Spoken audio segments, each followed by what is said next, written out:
നമസ്കാരം. Raf talk ഫുട്ബോളിലേക്ക് അവർക്കും സ്വന്തം 28-കാരനായിട്ടുള്ള പെപ് ഷവാരിയയെ റയോ വയക്കാനോയിൽ നിന്ന് ചെൽസി സ്വന്തമാക്കുന്നു. ലെഫ്റ്റ് ബാക്കാണ്.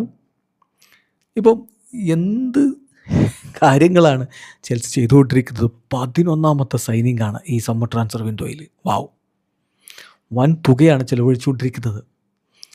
മോർഗൻ റോജേഴ്സിനെ കൊണ്ടുവന്നു. 138 മില്യൺ യൂറോയാണ് വന്നത്. പിന്നെ മാക്സിൻസ് ലെക്രോയിക്സിനെ കൊണ്ടുവന്നു, അത് ഏതാണ്ട് 60 മില്യൺ യൂറോ. മാർക്കോ പാലസ്ട്രയെ കൊണ്ടുവന്നു, 57 million euro. Giovanni Quenda 50 million euro. Valentin Barco 40 million euro. Emmanuel Emegha 25 million euro. ആൽബസ് ഡെന്ന 10 million euro. Danny Welbeck 5.85 million euro. പിന്നെ Dastan Satpayev 2.4 million euro. Jordan എൻഡേഴ്സിനെ കൊണ്ടുവന്നു. ഇപ്പോൾ Pep Chavarria 21 million sterling pound എന്നാണ് ലഭ്യമാവുന്ന വിവരങ്ങൾ. അപ്പോൾ ചെൽസി 11ാമത്തെ പ്ലെയറാണ് ഈ ഒരു സമ്മർ ട്രാൻസ്ഫർ മാർക്കറ്റിൽ നിന്ന് സ്വന്തമാക്കുന്നത്. സെറ്റായോ? സാബി അലോൺസോയും സംഘവും ഇത്തവണ സെറ്റായോ എന്നാ ചോദ്യം. ഇപ്പോൾ പ്രീ സീസൺ മത്സരങ്ങൾ അവർ 2 കളിച്ചു. സെറ്റായതിൻ്റെ ഒരു തോന്നലൊന്നും അവരുടെ കളിയിൽ കണ്ടില്ല. പ്രീ സീസൺ മത്സരം ഓഗസ്റ്റിൽ കഴിഞ്ഞ ഈ ഒരു ഓഗസ്റ്റ് 1 നടന്ന മത്സരം 2-1 സ്പേഴ്സിനോട് തോറ്റു. യുവൻറ്റസിനോട് 1-0 തോറ്റു. പ്രീ സീസൺ ഫ്രണ്ട്ലിയാണ്, റിസൾട്ടിന് വലിയ പ്രാധാന്യമില്ല, ഒക്കെ ശരിയാണ്. പക്ഷേ എങ്കിലും എല്ലാമായോ എന്നുള്ളതാണ് ചോദ്യം. ഇവിടെ പ്രധാനമായിട്ടും ടീമിനെ സംബന്ധിച്ചിടത്തോളം ഇപ്പോൾ കഴിഞ്ഞ കളിയൊക്കെ കഴിഞ്ഞപ്പോൾ തോന്നിയിട്ടുള്ളൊരു കാര്യം എന്താണെന്ന് വെച്ചാൽ, ചില പൊസിഷനുകളിൽ ഇനിയും ടീം ശക്തമാവേണ്ടതുണ്ട്. ഏറ്റവും പ്രധാനമായിട്ടും എടുത്തു പറയേണ്ടത് മിഡ്ഫീൽഡാണ്. മിഡ്ഫീൽഡാണ് ഒരു പക്ഷേ weakest area in terms of quality എന്ന് പറയേണ്ടി വരും.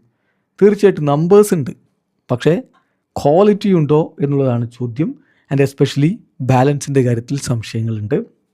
ഇപ്പോൾ ടെക്നിക്കൽ ക്വാളിറ്റിയും അതുപോലെ തന്നെ തീർച്ചയായിട്ടും ഡിഫെൻസീവ് എബിലിറ്റി, ഡ്യുവൽസ് വിൻ ചെയ്യാനുള്ള കപ്പാസിറ്റി, അതുപോലെ റണ്ണേഴ്സിനെ ട്രാക്ക് ചെയ്യാനുള്ള കപ്പാസിറ്റി, ട്രാൻസിഷൻ സമയത്ത് കാര്യങ്ങൾ ഡീൽ ചെയ്യാനുള്ള കപ്പാസിറ്റി, ഇതൊക്കെയുള്ള മധ്യനിര താരത്തെ ആവശ്യമാണ്. അതായത് കൈസൈഡൊക്കെ ഒരു പ്രോപ്പർ പാർട്ട്ണർ ആവശ്യമാണ് എന്നുള്ളൊരു ഫീലിംഗ് ഇപ്പോഴുണ്ട്. അത് ഇനി പരിഹരിക്കാൻ പറ്റുമോ ഈ ഒരു ട്രാൻസ്ഫർ വിൻഡോയിൽ എന്നുള്ളതാണ് ചോദ്യം. അതോടൊപ്പം തന്നെയുള്ള സുപ്രധാനമായിട്ടുള്ള ഒരു കാര്യം, ഇനി കുറേ താരങ്ങളുടെ ഒരു എക്സിറ്റ് കൂടി സംഭവിക്കേണ്ടതുണ്ട്. എങ്കിൽ മാത്രമാണ് ഈ സ്ക്വാഡ് ഒരു നല്ല രൂപത്തിലേക്ക് മാറ്റിയെടുക്കാൻ പറ്റുകയുള്ളൂ എന്നുള്ളത് വ്യക്തമാണ്. പിന്നെ സി ബിയുടെ കാര്യത്തിൽ ഇപ്പം എന്തായാലും ലെക്രോയ്സൊക്കെ അടക്കമുള്ളവരെ എത്തിച്ചിട്ടുണ്ട്. ബട്ട് ഇപ്പോഴും ആ ഏരിയ മികച്ചതാണോ എന്ന കാര്യത്തിൽ ചില ആരാധകരെങ്കിലും സംശയം പ്രകടിപ്പിക്കുന്നുണ്ട്. ഞാൻ കണ്ട ഒരു ആരാധകൻ്റെ ഒരു റിയാക്ഷൻ കഴിഞ്ഞ കളിക്ക് ശേഷം വന്ന എന്താണെന്നറിയോ? ഒരു സി ബി ഐ കൂടി വേണം, ടോപ്പ് മിഡ്ഫീൽഡറും വേണം. ഇപ്പോൾ ലാവിയ, എസ്യുജോ തുടങ്ങിയവരെയൊക്കെ ലോണിൽ കൊടുക്കുക.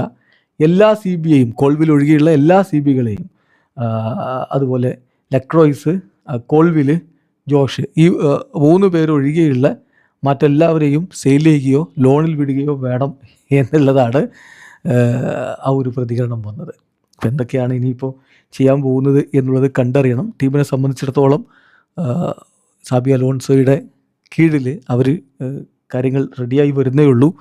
വരും മത്സരങ്ങളിൽ കൂടുതൽ മികവിലേക്ക് പോകുമെന്ന് കരുതാം. അത് സാബി അലോൺസോയും കഴിഞ്ഞ കളിക്ക് ശേഷം പറയുന്നുണ്ട്.